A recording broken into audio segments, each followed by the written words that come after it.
The only thing that I think is a given is Ludwig Göransson winning an Oscar for this score. He's already 2 for 2. This will make it 3 for 3. Because a genre movie just can't get the attention and respect that it deserves. Sinners will be milked for all of the goodwill that it is worth to get you and me and hundreds of thousands of other people to watch the award show. And because my expectations are low, I won't be disappointed. I won't be disappointed. I won't be disappointed.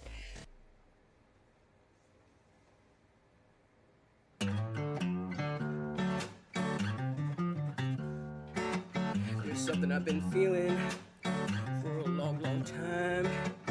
It's driven me crazy, made me lose my mind. See, I was just a girl, 47 years old, and I saw me a movie. It was brave, it was bold. See, I love you sinners, you've done all you can do. So I'm talking to the Academy. Yeah, I'm talking to you. We love this film. Sinners is the truth.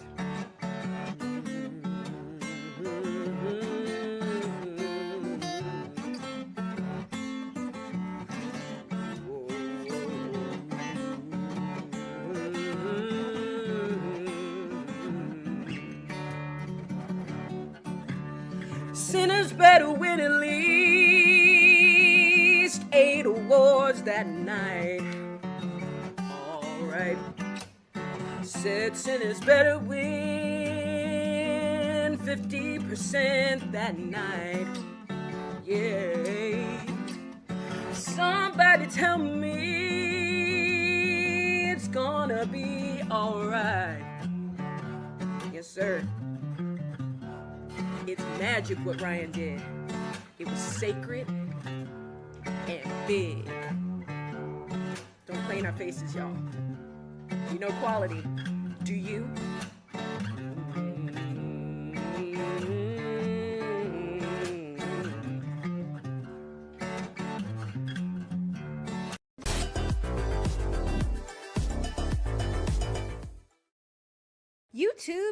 YouTube, we are finally here. We're 1 week away. We will finally get some answers. And I am sure that none of them will be satisfying.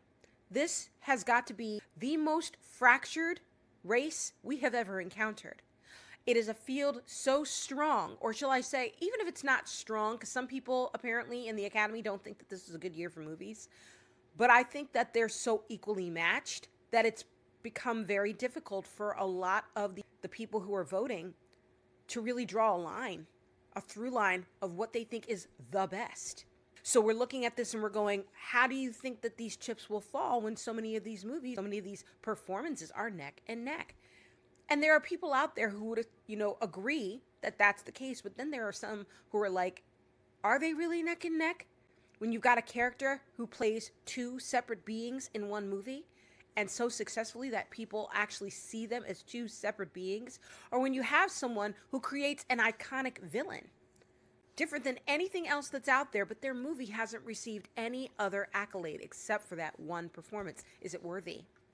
And then you have people whose career narratives are a part of whether or not they should be considered and risen to this place of history. What I think I'm going to do is give you my prediction and then tell you what I want to happen. My name is Shelly and this is my channel, Shelly is Reeling. If you're new to my channel and you're checking out this video as a first time, thank you. It's not a reaction, so I appreciate you taking time out of your day to check it out. And if you are returning, you know what it is, what you are, and how much I appreciate you. What is up, future Oscar winner Jessie Buckley? Oh, maybe. We don't know anything, but we're going to talk it through. But I do hope that you enjoyed all the reactions that I did for awards season. I had a blast making the recordings. I had a blast making myself accountable for these choices that I'm about to share with you. And I really hope that it was an enjoyable experience for you too. So without any further ado, let's get into these picks, okay? I do want to give a shout out to the movies that seem to have fallen to the wayside. I was encouraged to watch No Other Choice. I did find that movie very interesting. I don't want to say that there's parasite fatigue, but for some reason that movie didn't resonate. And also, it was just an accident, seemed to have fallen off as well. I wish that those films had gotten more attention. You are excellent films, beautifully shot, and I hope that people watch you anyway, even though you did not have Oscar's glory. Best Supporting Actor: Benicio del Toro, Jacob Elordi, Delroy Lindo, Sean Penn, Stellan Skarsgård. Any other year, and I'm going to say this a lot because it's true, any other year, any one of these performances would have won the Oscar, but they just all happen to be in the same category together. And there's different things working for and against each one of them. Benicio del Toro has been here before. His character, Sensei, is inspiring, charismatic. We all love that character, but I don't think love is enough. I don't think it has been all season, and I don't expect this to turn into anything. If he wins, it will be surprising because there's another actor from his movie that has already won twice. Why not a win until now? That would be strange to me. I do not believe it will be Benicio del Toro.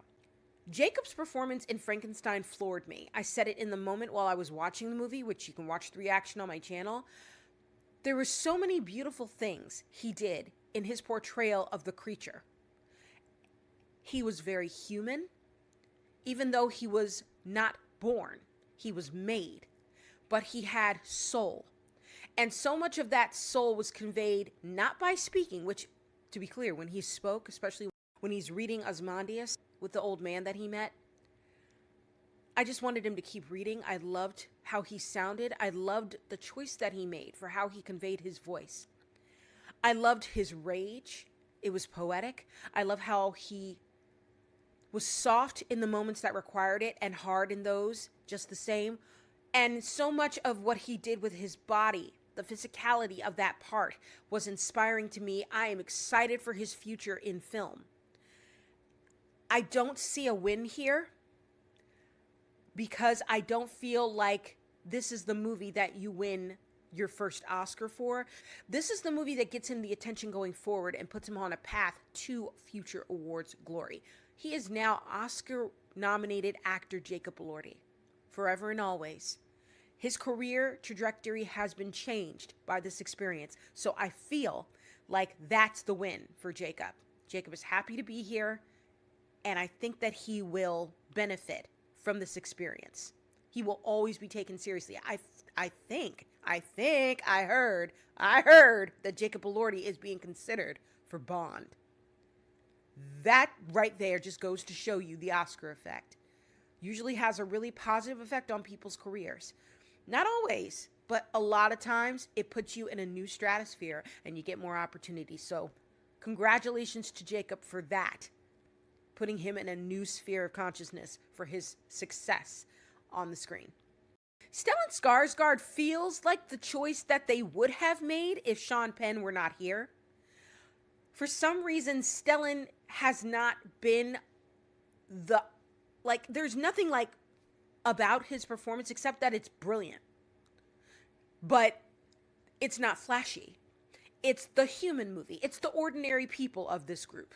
And as brilliant as Stellan was, I don't know if that's the kind of performance that screams stole the movie. I care about that when I pick my supporting actor and actress picks. Did you steal the movie from the lead? There are some people who will say that Stellan Skarsgård should have been nominated in lead actor. If that's true, then he's in the wrong category, and I don't feel comfortable giving him supporting actor because he's in the wrong place. Here's the facts. He might win. Maybe people want something more serious, less flashy, and something that they can raise up and say, this was the thoughtful choice. That is why Stellan might make this work. But then there's Sean Penn, two-time Oscar winner Sean Penn. Is Sean Penn ready for his third Oscar? Is this the movie that does it? Him playing a supporting actor role as a villain in a movie about diversity being a problem. He hasn't really made an effort to be on the circuit. He hasn't come to many award shows, if any. I think he was at one. And he's not really all concerned about what's happening around him. He won a BAFTA. That's okay. He didn't show up. He won a SAG. That's okay. He didn't show up. But those two wins are harbingers of something much greater. And it looks like he's the front runner. I would not be mad if he did win. I feel he stole that movie. Everybody remembers Lockjaw. His interactions with Perfidia Beverly Hills are what drive that film.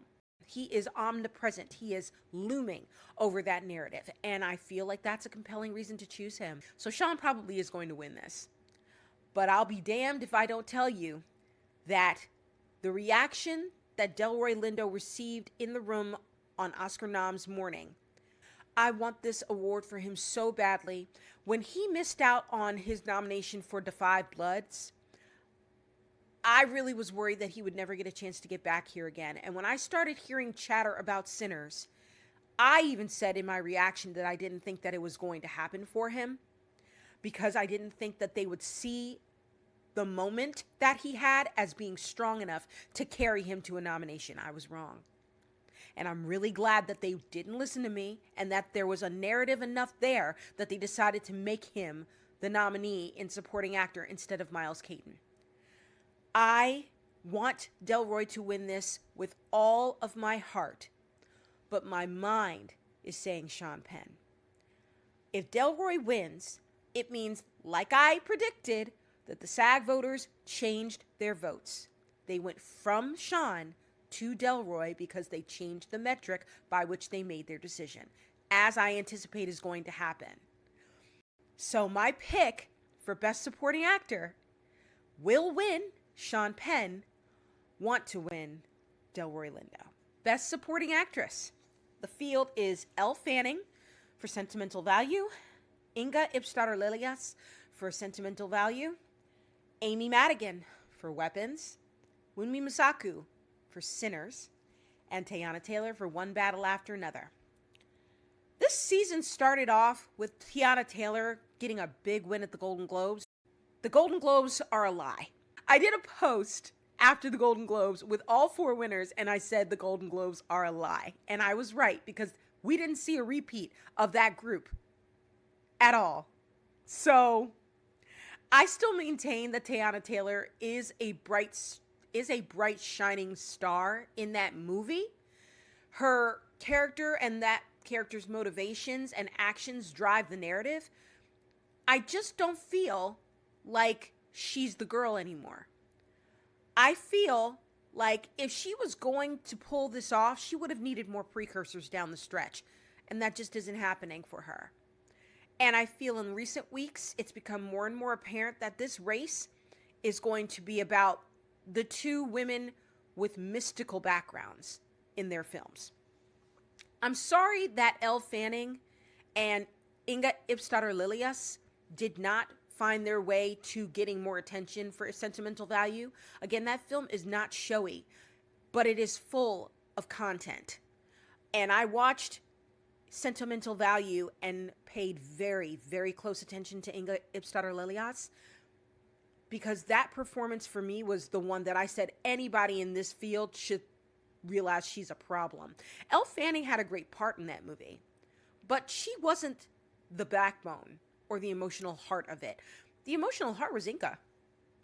And watching her navigate her father, be the bridge between her father and her sister, and the way that she protected her sister, but still gave deference and care to her father, knowing what that relationship was, being the reason why the 2 of them eventually find their way back to each other. Watching her look at those books, because she's a historian in the film, and she looks at those books and reviews the torture that prisoners went through during that war.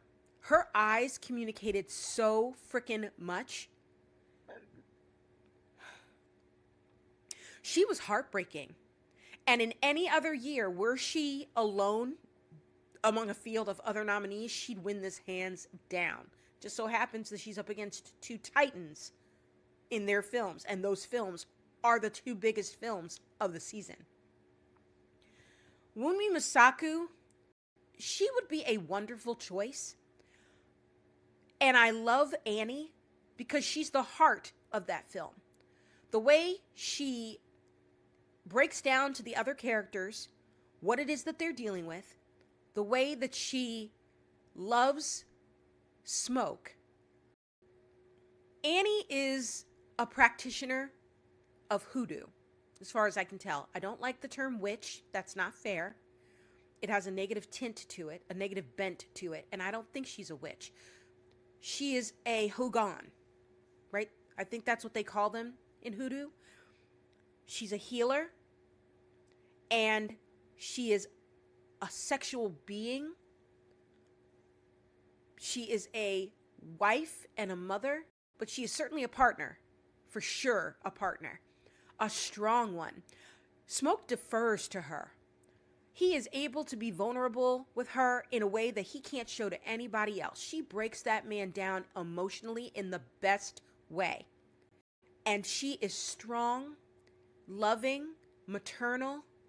She's everything you want to see signified in a black character of a woman. And I feel she's a standard that needs to be lauded.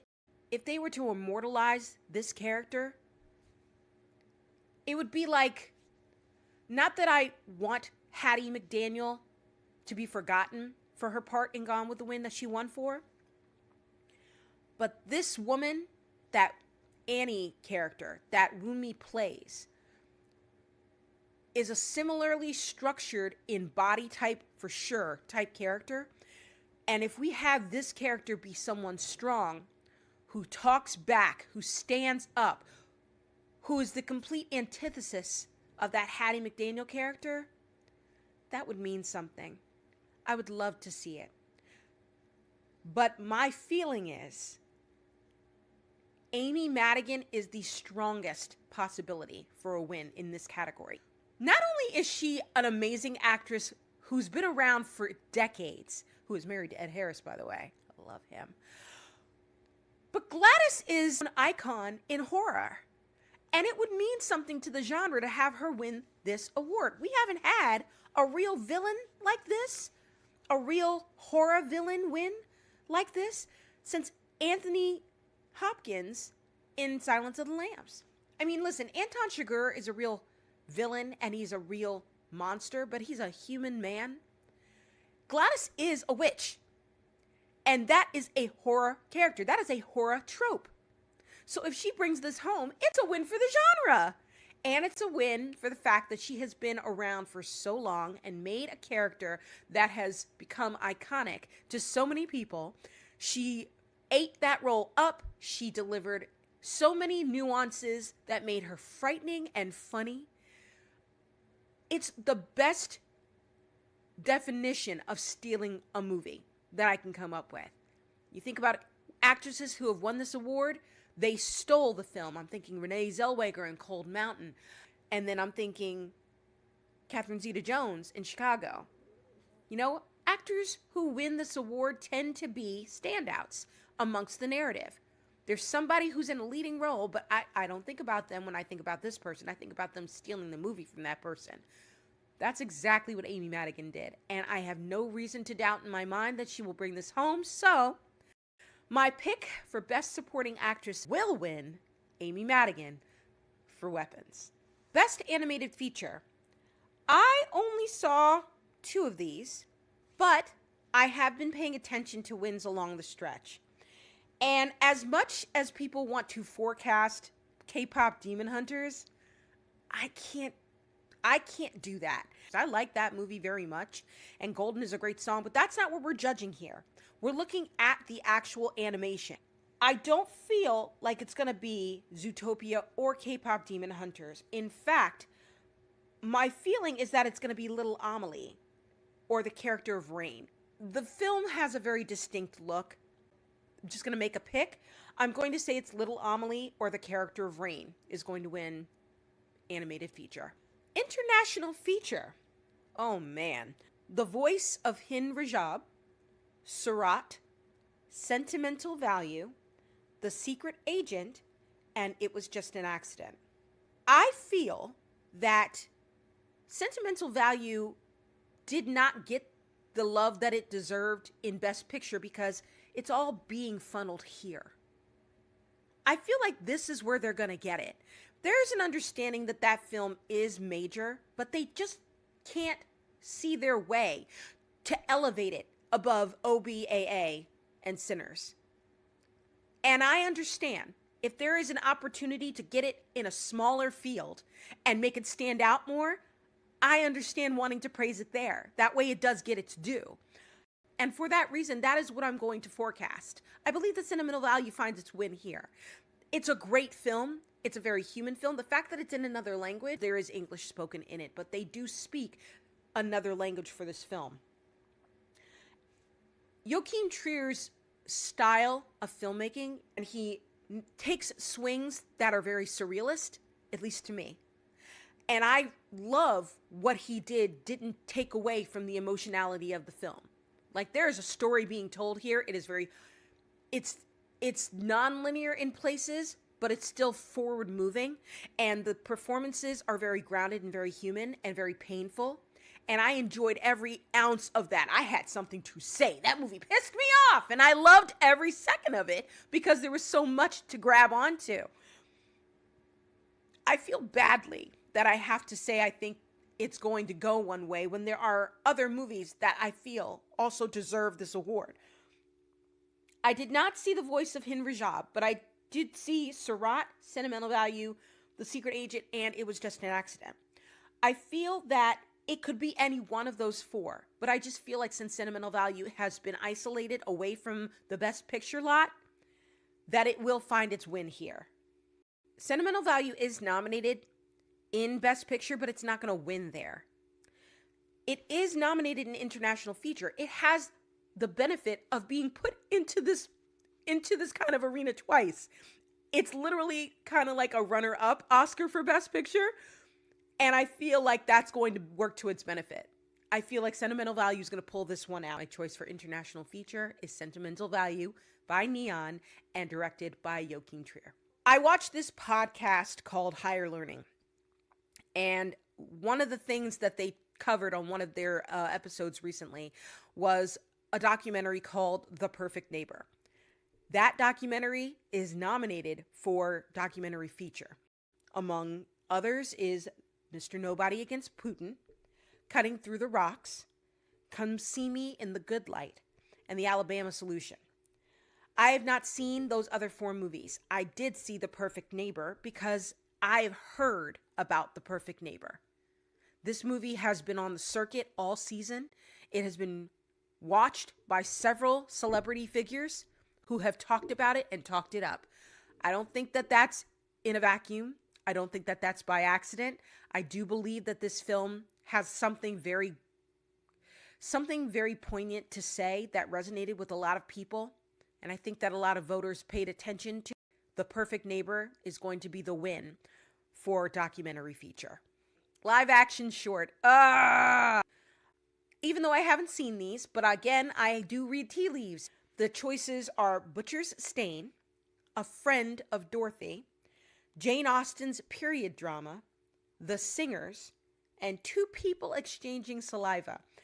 I will tell you that the ones that I've heard the most about are Jane Austen's period drama and Two People Exchanging Saliva. I can tell you that the trades think it's going to be the latter. I go off of what I read in the trades when I get a chance to actually scan. And my takeaway from Deadline, Variety, and I think it was The New Yorker, is that Two People Exchanging Saliva is going to be the winner. I do think that that's the one that's going to win based upon the saturation in the market that I've witnessed. So my pick to win live action short is Two People Exchanging Saliva. If there is one award that I am absolutely positive is going to win, literally the only Oscar I know for a fact Sinners is taking home, it's Best Original Score. Ludwig Göransson's hat trick is complete. He won for Black Panther, he won for Oppenheimer, and now he's about to win for Sinners. He will be 3 for 3. And that's all I have to say about it. Argue with the wall. There are no other choices. No matter who else is nominated, it's Ludwig. It's always been Ludwig. It's been Ludwig since April. That's all I have to say. Easiest pick I have. Go take it to the bank. Go put money on it. You won't make much. Everybody's picking it. But best original song. Oh, my Lord, have mercy. I mean, it's obvious, right? There's two top picks that we can choose from, but let's just go over the nominees. Dear Me from Diane Warren, Relentless. Golden from K-Pop Demon Hunters. I Lied to You from Sinners. Sweet Dreams of Joy from Viva Verdi. And Train Dreams from Train Dreams. Right off the top, I'm removing Train Dreams, Sweet Dreams of Joy, and Dear Me. I feel so bad for Diane Warren. She just is the perennial nominee. And it's not going to happen this year either. I just don't see it. I'm so sorry, Diane. One of these days it will be your turn. You are the Susan Lucci of Oscar nominees. One day it will be you, but not this year. Sinners should win this. Miles Caton should win this. It is a movie for a film that is nominated for 16 Oscars. It should win. But K-Pop Demon Hunters transcended the movie it was in. It crossed over to radio airplay and was played 15 times a day for 3 months. Actually, 6. I knew that song before I even saw the movie. I got in my car, I heard it, and I immediately knew the song from YouTube because people were reacting to it. I thought that my phone had paired with my car and that it was playing a scene from a reaction that I had watched. It wasn't. It was on the radio. That song was a monster. It was played in clubs. People were dancing to it and screaming when the DJ turned it on. You guys, this isn't even a contest. It's not going to be I Lied to You. I wish that it were, because Miles Caton deserves to win something this season for that. That song was the background to the most incredibly shot scene that people have thought about. More so than the car scene in OBAA. People think about that scene at the juke joint, and this song is in their bones. They feel it. It is a constant reminder of what that film's thesis is, and it deserves an Oscar, but it's not going to get one. Now, I could pray for something. If I could pray for something, I'd pray for a tie so that we can give both of these films the Oscars that they deserve, but I'm not going to get that. I have to make a pick, and my pick should win. I Lied to You. Will win. Golden from K-Pop Demon Hunters. Costume design. Avatar Fire and Ash, Frankenstein, Hamnet, Marty Supreme, Sinners. I feel that the reason Sinners is here is solely because of Ruth E. Carter, but I don't find anything spectacular about that costuming. If she wins, it's because people voted down ballot, and I won't be mad about it because Ruth has done extraordinary work, and the work that she did in Sinners was period accurate, but nothing that I would go, that I would laud a trophy onto. Avatar Fire and Ash is odd to me because so much of those movies, and to be clear, I have not seen Avatar Fire and Ash. I have not seen any other Avatar movies beyond the first one. I did not think those films needed sequels. I still don't. Even though I love you, James Cameron, I love you so much. But I have no desire to see those films. But so much of that film is motion capture. And I don't understand why you would give that costume design. Hamnet is also a period piece, and the fashions used in that film are period accurate. I understand. I don't think it's anything that I would say is above and beyond, because nothing about those costumes is above and beyond. They're just accurate to the period. And if that were the metric by which you choose what's the most period accurate clothing, well then yeah, Sinners and Hamnet would have a shot. Marty Supreme also just kind of feels like it's tethered to the right time. The person did the research and found out what it is that they needed to do. This does not feel complicated to me. It's Frankenstein, right? Like it has to be. The fashions that they put Mia Goth in, the dresses, her color scheme, the fact that she's literally the color wheel, the wedding dress that she wears, the way that they make the creature look when he first emerges versus as he's telling his story and making him look more and more like a man.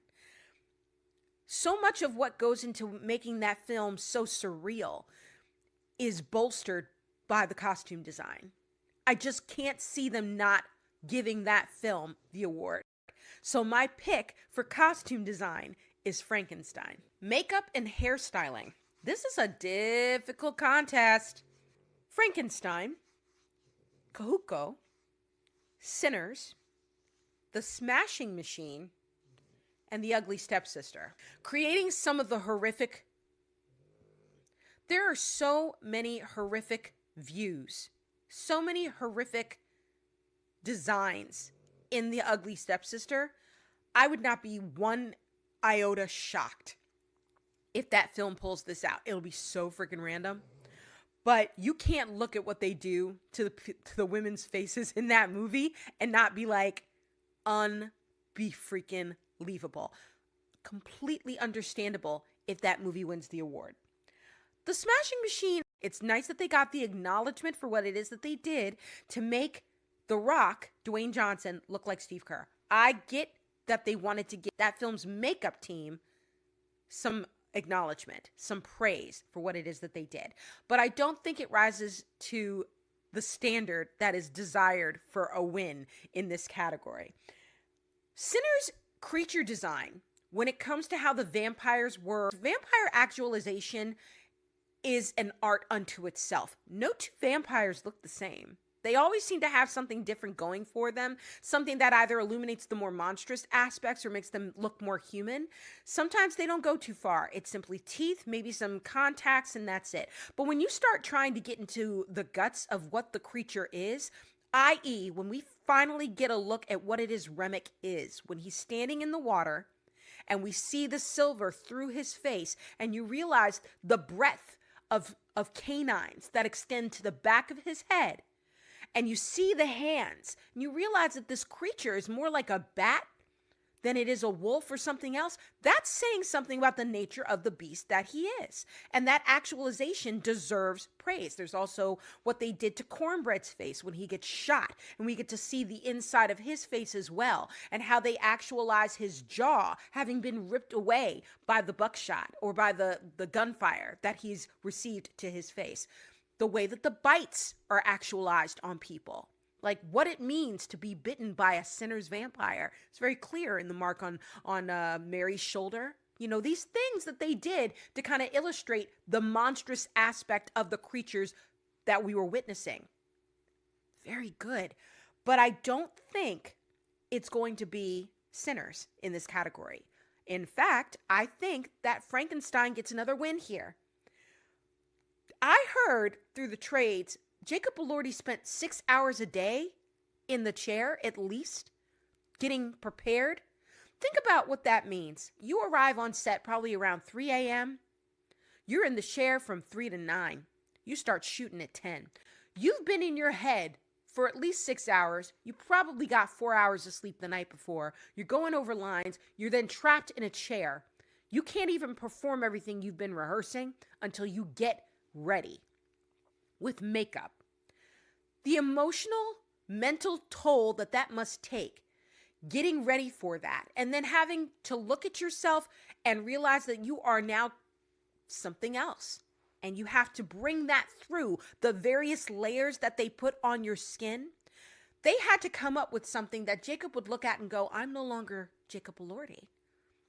I'm this other thing, and I need to actualize that. I need to become what this makeup says I am. He looked like an engineer from a Ridley Scott movie, but deconstructed. And we saw how that construction came to pass. They had the lines and the breakdown of the sinews and the veins and the arteries, and how it is that Frankenstein brought all these pieces that he cut together. He's beautiful. He's a beautiful, beautiful, ghastly creature. I didn't have trouble looking at him. I knew what he was. I know that he's a creature, but I still see a man. And that is the crux of the thing that makes this so extraordinary. Extraordinary is the standard. So my pick for makeup and hairstyling is Frankenstein. I love this category this year. Cinematography.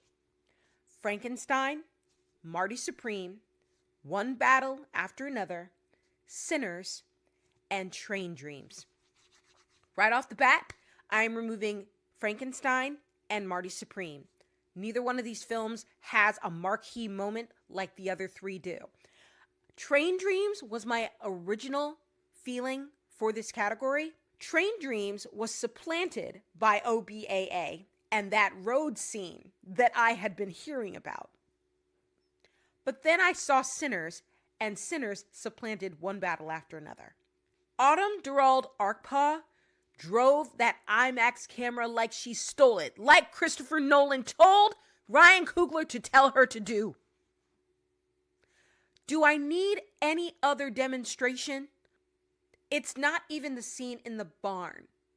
That scene is extraordinary. But whenever I think of Sinners, I think about that scene at the end in the post-credits where they talk about last time I saw my brother, last time I saw the sun. And then we see that shot that pulls back, standing in the cotton field, looking at the sunrise or the sunset or whatever it was. You guys, it's gotta be Sinners. It's gotta be Autumn. So much of what this movie is because of how it's shot. I want my movie to resonate with me long after the credits end. And everything about Sinners is about making me feel the weight of the loss, about what it's going to mean when you can't have something again. Her filmmaking makes that movie so special. Her cinematography makes that movie what it is. And I will forever remember everything she shot, the care that went into every scene. There's no way in the world to me that it shouldn't be Sinners. My pick for cinematography is Autumn Durald Arkpaw for Sinners. I really hope she wins. As much as cinematography is about creating the shots that make the film, editing is where the movie actually gets made. I think about it like this. When you watch Jaws, you watch what Steven Spielberg captured, but what you take away is what Verna Fields gave you. So let's not sleep on how it is we all came to love Sinners. Just remember that there were 3 people involved in that process, but the person responsible for the film that you will forever rewatch and remember is Michael P. Shaver. Okay? So Sinners has a chance here. I feel like this might be the category where F1 or One Battle After Another can snatch it from Sinners. The scene where we are doing the road chase, I would not be the least bit shocked if One Battle wins this. I'm, of course, going to pull for Sinners because, again, that movie looks like it does, and it's beloved to a lot of people because of what happens in editing. But F1, I enjoyed the hell out of that movie, and I am not sleeping on the fact that they made that movie exciting, even though it's just a couple cars rolling around on a track.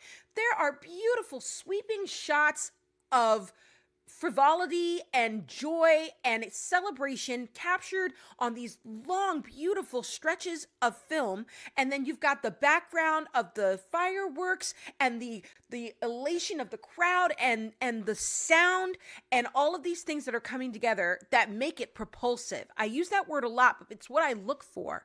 It's the thing that's most important to me when I'm capturing something visually. Am I being made to lean forward in my seat? That's what I'm looking for. And that happens as a result of what's filmed, but it's also is maintained by how a film is cut. So if F1 wins this, I won't be surprised. I feel like it's not going to walk away empty-handed. If it's going to steal one, it's this one. So my pick to win film editing will win is One Battle After Another, but could win is F1. And I hope wins Sinners. It's a 3-fer. But officially, it is One Battle After Another. I feel like if it doesn't win cinematography, One Battle does win here. So my pick for film editing is One Battle After Another. So the nominees are Avatar, Fire and Ash, F1, Jurassic World Rebirth, The Lost Bus, and Sinners. I can't just throw this onto the movie that got the most nominations, right? I don't feel like this is where Sinners takes an L, is my feeling. If it wins, it's because people went down ballot, and I wouldn't be mad at it. I want it to win everything. But if I'm basing it upon merit and where I feel the more extraordinary strides were made. I'm making this a contest between Avatar, Fire and Ash and Jurassic World Rebirth. And Jurassic World Rebirth had some of the most beautiful dinosaur renderings and scope shots that I've seen. Everything in that film looked tangible, even though I knew it wasn't. I didn't like the creature design for the big bad dinosaur in that movie. It looked a little bit Cloverfieldish.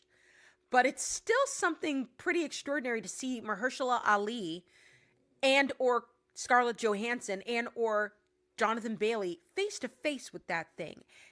And when you have an actor look like he's really in the jaws or in the claws of one of those dinosaurs, and it doesn't look like it's a computer, like it looks like something that creature real is holding a man. I was blown away. I love Jurassic World Rebirth. I think that movie is fun as hell. And I did a reaction to it on my channel. Not a lot of people have watched it, but I love that movie. And I think that what they did was pretty great. So I would not be surprised if that film won. But this also feels like an opportunity to award a film in like that I know people enjoyed, that is not going to perform well in other categories, and did something really extraordinary too with the way that they rendered a world. They created a world. If you create a world, how do you lose? So my pick for visual effects is Avatar, Fire and Ash. Casting, a brand new category this year. It's about damn time. We need more categories. And it's nice to see them putting casting into the echelon, because we need to be more praising of people who get that right. You know, it takes a lot to come up with the chemistry to make a film's dynamics work. Sarah Haley Finn, who's responsible for casting in the Avengers movies, so freaking smart. And what she did in that series, I wish that this award had been around for, because she was smart about bringing people together who'd had chemistry on prior films that they'd worked on. And as a result of having that reestablished or having that established rapport, it made all of those dynamics that much more compelling. Chris Evans and Scarlett Johansson had worked together at least 3 times before they made Captain America: The Winter Soldier. And that film works because of how they bounce off of each other. They've done that for years. It wasn't hard. Robert Downey Jr. and Mark Ruffalo had done Zodiac together. They had a great rapport in that film. And when they brought that to the Avengers universe, it was cake. I enjoyed watching them bounce off each other. They just had that, you know? It matters finding someone who understands chemistry reads and how to create cohesion amongst actors. They only have a small amount of time that they're together, but it needs to feel in some cases like they've known each other for years. So you have to have somebody who understands psychology and knows how to put these people together in a way that is compelling for us and we buy it on screen. So that being said, the nominees are Hamnet, Marty Supreme, One Battle After Another, The Secret Agent, and Sinners. I don't really care for Marty Supreme. I've not been a fan. I don't like the people that were cast in that movie. I'm really upset that Kevin O'Leary is in it. I have my reasons. I don't like the film. No Marty Supreme for me. The Secret Agent. I love what Brazil is doing. And I feel like they've got Oscars in their future, but I don't feel like this is the movie that they're going to win for. I'm just really glad that they got this nomination, because every other nominee in this category is a heavy hitter, and for them to be amongst these nominees is a win in and of itself. So I'm happy for the nomination, but they're not going to get the win. One Battle After Another. Amazing cast. Regina Hall, baby. Oh, I love her. I'm so glad to see her in this cast. They had real chemistry, especially when you're talking about the revolutionaries, and then you're talking about the Lockjaw character, Chase Infinity being Lockjaw's daughter. That cabal of evil white men that they had, I believed every single one of them was an Illuminati. Brilliant casting. Perfidia Beverly Hills, choosing 1001's Teyana Taylor for that part is inspired casting, and I'm really glad. Cassandra Koulakundis came up with a brilliant choice when choosing Teyana Taylor for this part. She radiates charisma. She is an attractant. She pulls people into her. Excellent decision-making on that part. Chase Infinity as the daughter. Excellent choice for someone that you could see being Leo's daughter, but when you look at Sean Penn, you see, yeah, that's her real father. And of course, choosing Benicio del Toro for Sensei. Like, what an amazing choice of character that was. I enjoy the fact that she saw Benicio and could see him in a role where he plays quiet defender. That was an inspired choice. We've seen him be brutal in Sicario. She could have used that character, and that could have been enough to turn her off. But for her to see him play that kind of part and then go, but I think he has this in him too. Go ahead, Cassandra. Hamnet. Jesse Buckley, Paul Mescal, Jacoby Jupe. If Nina Gold doesn't have the wherewithal to choose Jacoby and Jesse as the emotional root of that film, it doesn't succeed. I think that Hamnet is a quiet underdog in this category. I would not be the least bit surprised if that steals this win. But if I'm being honest, we are introduced to the characters in Sinners in the first hour of that film. We begin to understand who they are, their stories. We are made to empathize with them. We emotionally invest in all of them. And that's not possible if these actors don't do the job in that first hour to demonstrate who it is that we are going to be following. Every single one of those characters is someone that you want to support and champion, and the realization that they're all going to die is heartbreaking because we care. She assembled a group of people, so I love every single one of those characters in Sinners. Grace, Bo, Lisa, Annie, Smokestack, Delta Slim, Perline, Sammy, Cornbread. I forgot to mention Cornbread. I love them all. I will remember every single one of those characters and their motivations and how well they were realized by the group of actors that were chosen to perform them. They weren't an accident. Everybody had a purpose. Perline as a singer, as a temptress, as a woman unsatisfied. Haley as an actress who herself is 1/8 Black and could empathize with the character of that film because she too carried that same story, that same background. Choosing Haley Steinfeld, knowing that she could pull that off, inspired. No one knew she had that in her. Some of those lines were crazy, but they were brilliant. She was brilliantly chosen to give those things to us. She built a family. Everybody was picked to a T, played their parts, embodied who they were to their core. My pick for casting is Sinners. Adapted screenplay.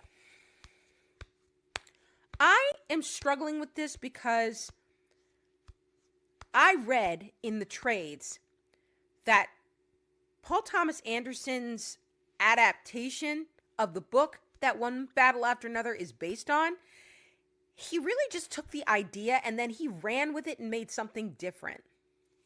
So it's adapted, but is it really when he takes the story and makes something else out of it? It feels a little, I'm not going to say disingenuous, but not really in the heart of what the award is. And I'm struggling with the idea that the film should win if it doesn't really follow suit to what the true intent of the award is. The nominees are Begonia, Frankenstein, Hamnet, One Battle After Another, and Train Dreams. I don't feel like Train Dreams will win this, and I also don't think that Frankenstein will either. But I'm starting to have doubts about One Battle's chances against Hamnet and Begonia.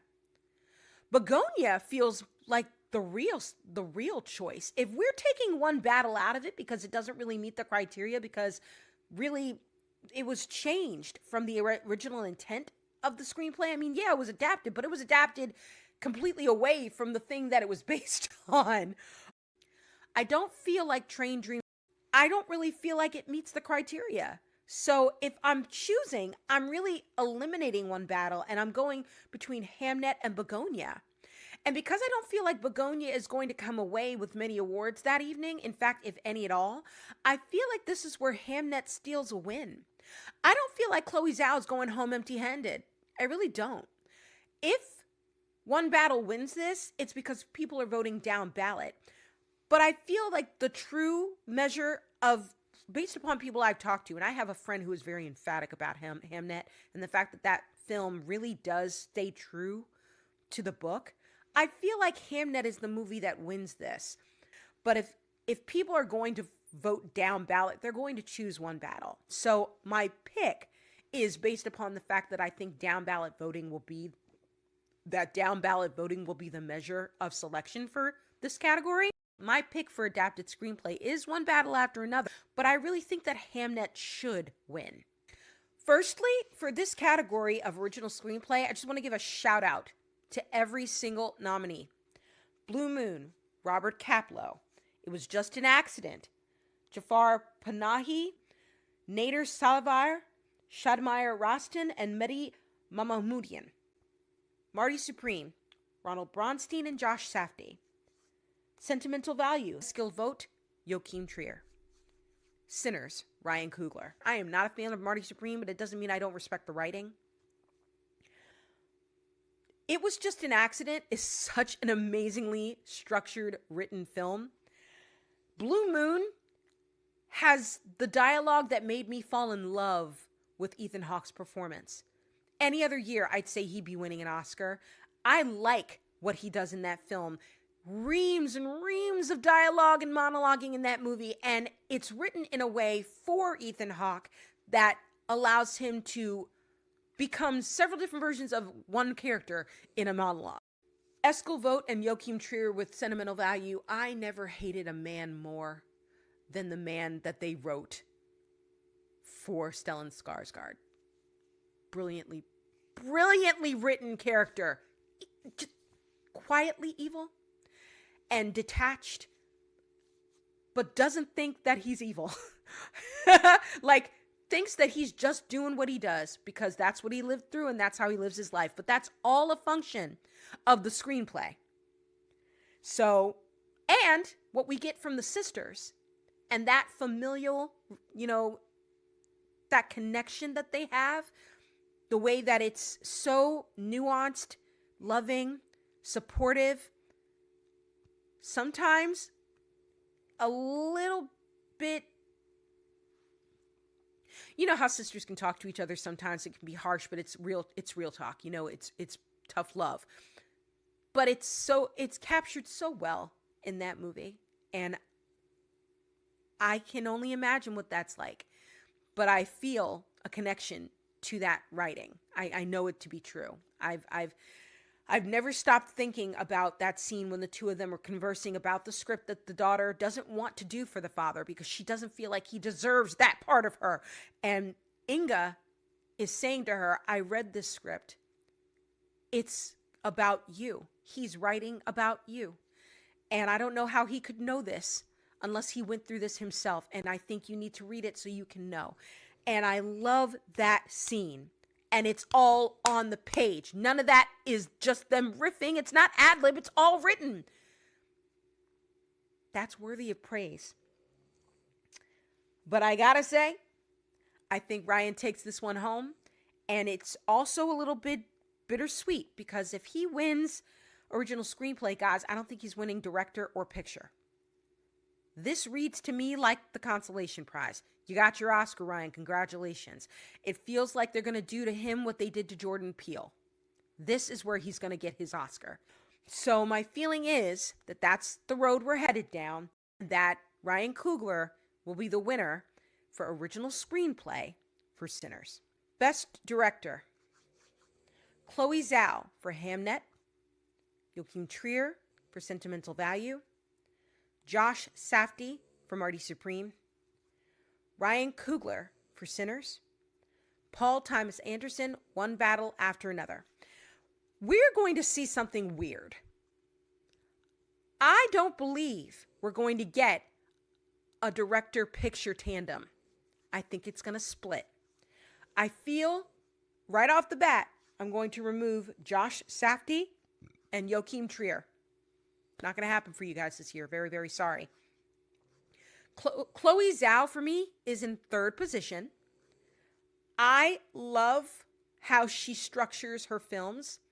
I love the quiet serenity that a production of hers seems to have, no matter what the subject matter. She seems to bring calm to her sets and creates an atmosphere that makes them feel safe to give them the performances that they give us. Laying in a foxhole of sorts with Jessie Buckley as she is preparing to do a scene, getting into that place with her, and then communicating what it is that she wants to see out of her performance. I love that she does that. And then to boot, when they wrapped on filming, she got everybody together and they all danced to Rihanna. I think she creates safety and vulnerability in a place where her actors feel like they can do anything for her and she has their back. I love that about her. I wanted and started this season wanting her to win this award. I would not be mad if she did, but I don't think it's about her. I think it's about Paul Thomas Anderson and Ryan Coogler. What kind of moment are we in for? Are we in for a moment that looks at this filmmaker and says to him, what you did, we are praising because it not only captured the time, but it captured the hearts of audiences and the minds of critics equally. It was critically and audience acclaimed. It ran for weeks. It brought box office. It made people think. It was beautifully constructed in a manner that made people question how they wanted to see it. They learned about aspect ratios because of Ryan, who did an entire tutorial in order to make sure that his film was not only understood for why it should be seen in IMAX, but how he did it and why that's the best way for it to be seen. And people took it to heart. So much so that it ran in IMAX and then they had to run it again because it got sold out. Ryan is a visionary. This moment begs for him to win this award. I feel like Ryan Coogler winning in this moment cements him as one of the auteurs of our time. He hasn't had a miss yet. Every film that he has made has been rising to this moment, where he is finally going to be realized as one of the greatest filmmakers that we've ever had. That's what this win would say.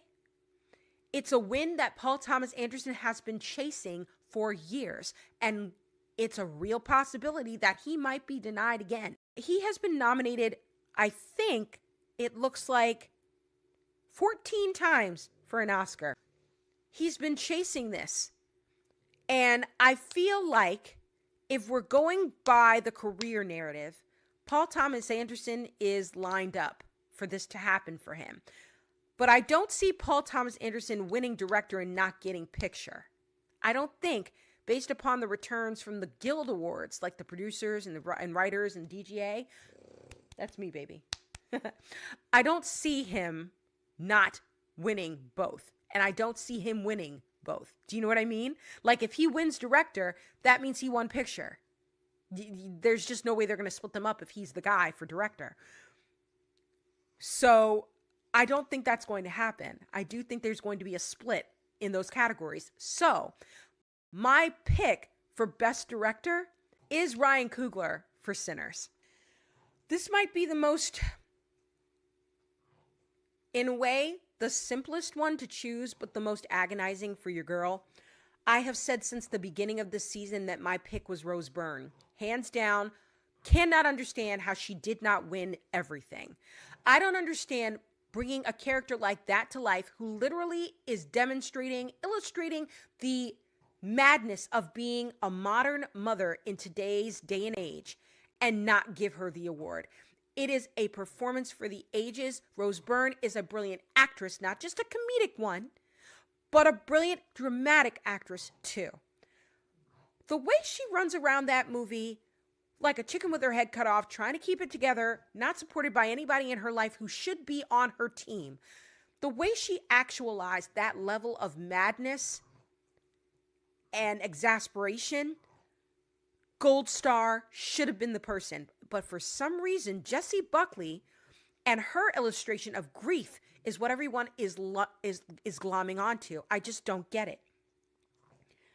Emma Stone in Begonia is brilliant, but that kind of movie, I just don't see them giving her the award when she already did a better version of that kind of crazy in Poor Things. And I don't see them seeing, this is like B-side Poor Things. You know what I mean? Like, it's not going to rise to the level that she can beat this field. I'm just glad she's here because I love Begonia. And I think that Emma Stone was brilliant in that movie. She deserved the nomination, but she's not going to get the win. I'm just glad that she's in it. If Kate Hudson wins this award, I'm going to be so freaking mad. All of this discourse for her to just show up, Andrea Riseborough style, and then suddenly coast to an Oscar because people are mad that she didn't get it for Almost Famous. Get out of my face. I'm not trying to hear that. I understand wanting to shake things up, and I know that they didn't think that Chase Infinity deserved to be here because they didn't think that she did enough in her role to garner a Best Actress nomination. That's fair, and I appreciate them putting Kate in this position, okay? I don't have the same metrics that I would choose, but that fifth position had to go to somebody, and it couldn't be Chase. I just didn't see it. Like, that really would have made me even more mad, I think. Kate Hudson at least was a lead in her film. She sings in that movie. She's got a lot of heart in that film. It's understandable to find her in this position, but she better not win this damn award. That makes no sense for that to happen. It better not. I will have no shortage of criticism for the Academy. And I've already seen some anonymous ballots have her as Best Actress. You guys don't do it. If you're going to defect from Jessie, you go to Rose, not Kate. Renata Reinsva is so good in Sentimental Value. Any other year when the performances were less bombastic, it'd be Renata. She's got Helen Hunt energy. I love her performance. That opening sequence of her getting ready to go on stage and absolutely losing her shit in in this kind of state of stage fright that she has, watching her production crew like stalking her, trying to get her together. She's rending her garments. She's tearing off the dress she's supposed to be wearing on stage, and they're having to staple her back into it, but she's still trying to bolt. I felt that. I know that emotion, and she conveyed it perfectly. But to add to that, what it is that she goes through as the daughter of a man who treats her like her existence is a hindrance. You know, everything that he has that he thinks a father is supposed to give, he's giving to this actress, and she has to watch. I understand how frustrating that must be to see someone who has failed you as a parent now trying to lean in and be that for someone he's known for a couple of weeks, simply because that chick likes his movies. I get that psychopathy. I understand where her head is at. And that's what she brought to that movie. I would be absolutely delighted if she pulled out a surprise win for this. Totally deserved. No notes. But it's not going to happen. This is just about as done a deal as you can get. Like, if we're taking money on what awards are guaranteed and which ones are, in the bag, this is Jessie Buckley's win. She's won 3.5 of the precursors that are available this season out of 5. I don't think there's a desire to usurp her. I feel like the Academy is feeling pretty comfortable lauding this film's lead actress, Jessie Buckley. So my pick for Best Actress, as sad as it makes me to say it, is Jessie Buckley for Hamnet. Day after day. I don't want to do this. I really don't want to do this. Oh my God, I really don't want to do this. Oh boy. I really don't want to do this. This is not cut and dry. This is far from cut and dry as this could ever be, because I've seen the anonymous ballots, and there is a surge of voters who are picking Leonardo DiCaprio, which would piss me the F off in so many ways. I like this character, you guys, but I don't love him like I do the others in this category.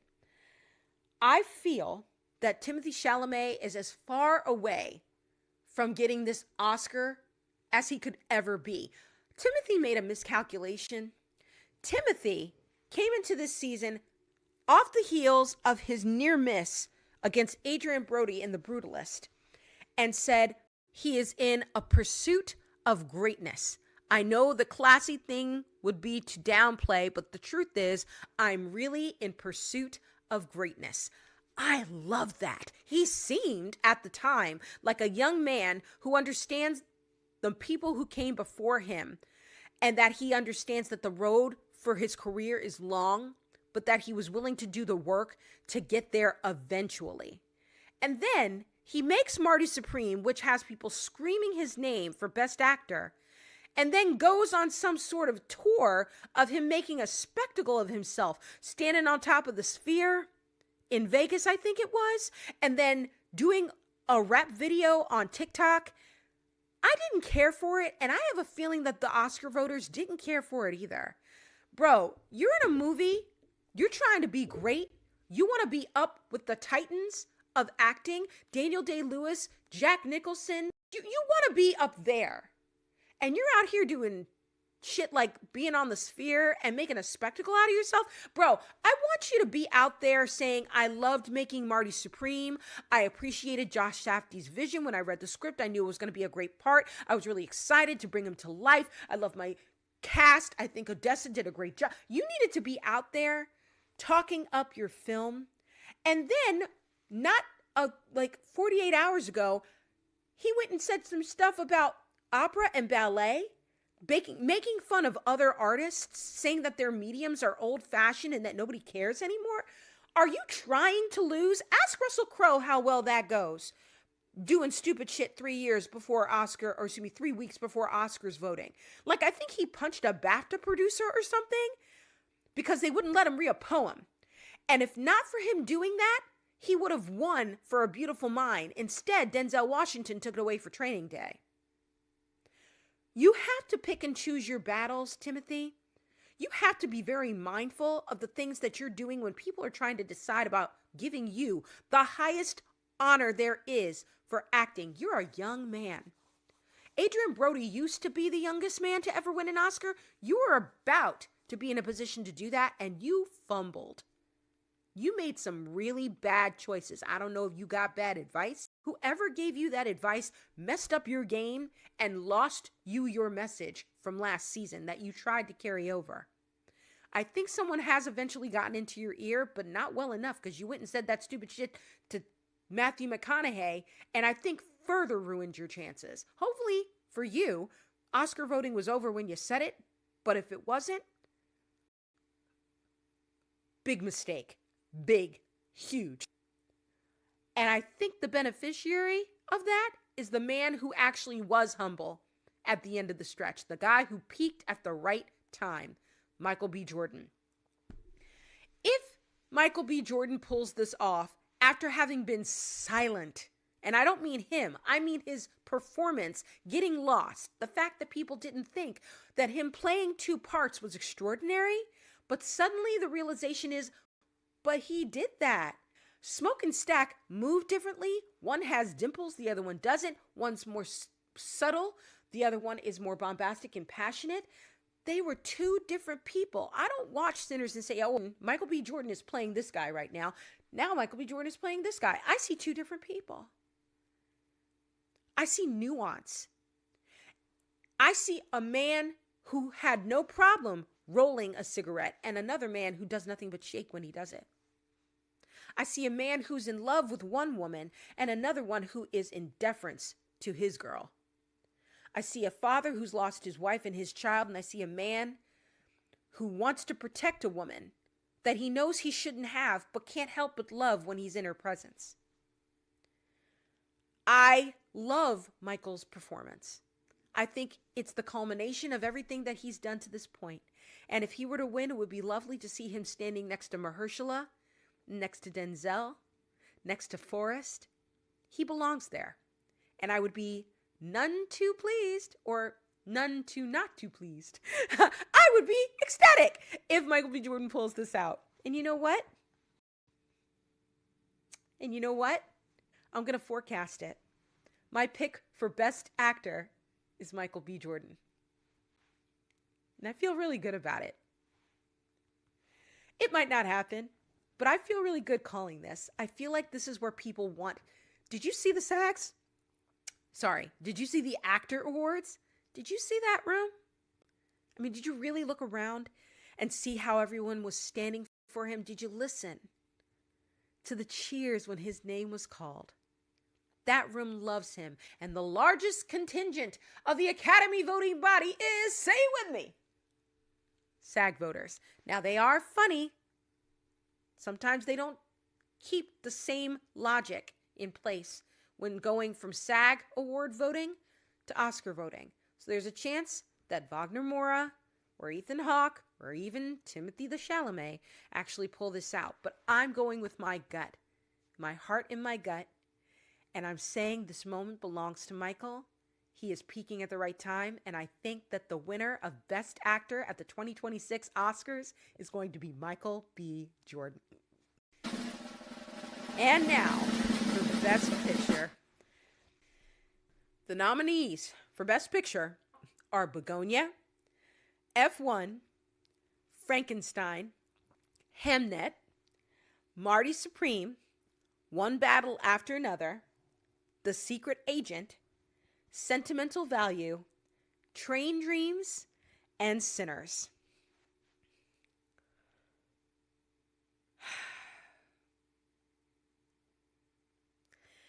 You know, I feel we can eliminate a couple of these off the jump.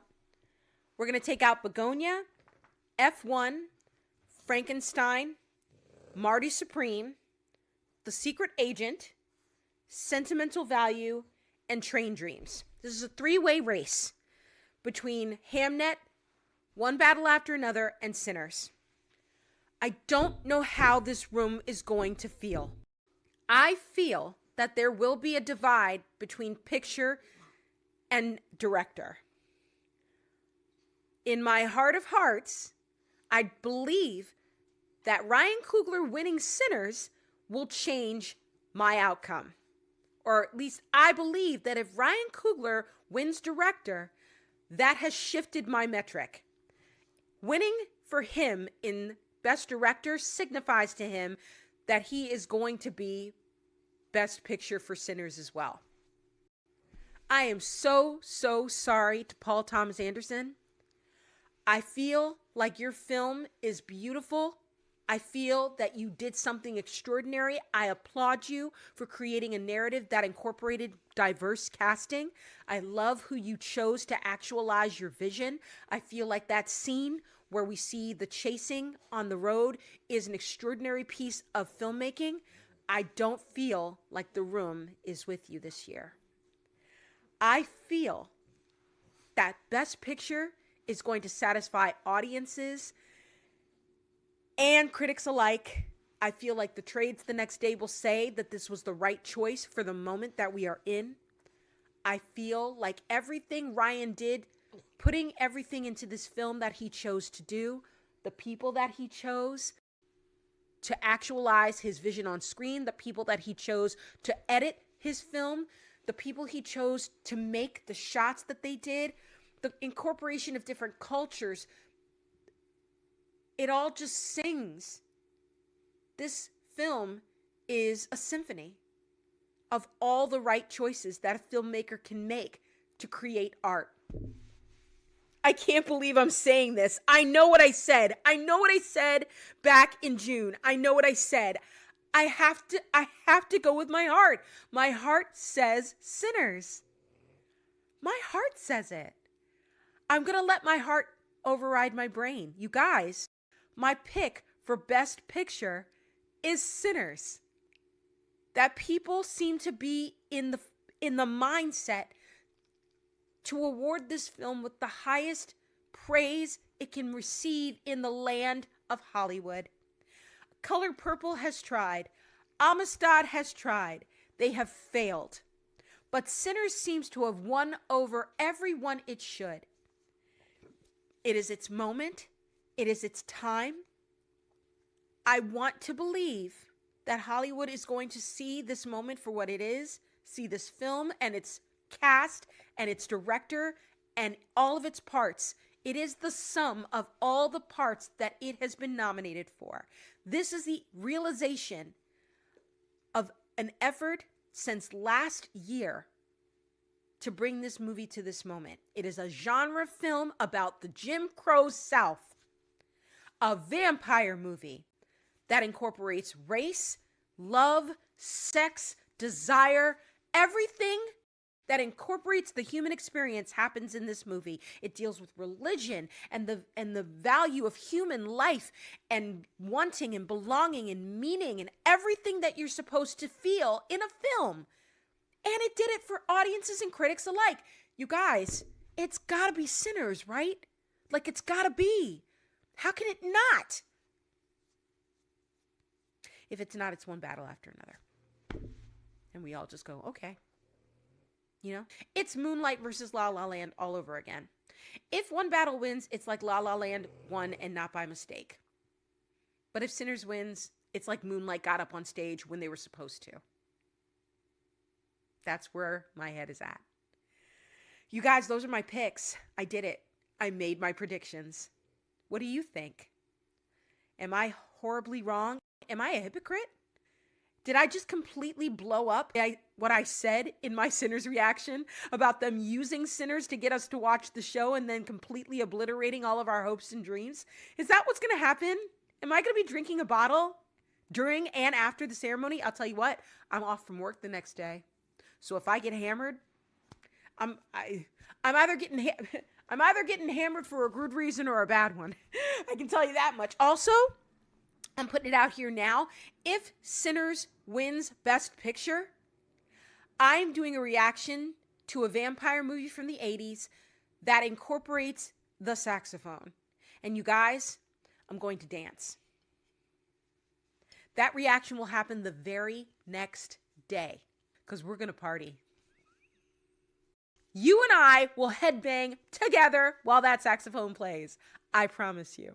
I hope you enjoyed this prediction video for the 2026 Oscars. You guys, it's going to be a time, March 15th, 8 p.m. I am going to record myself reacting to the wins, and I am going to post it online.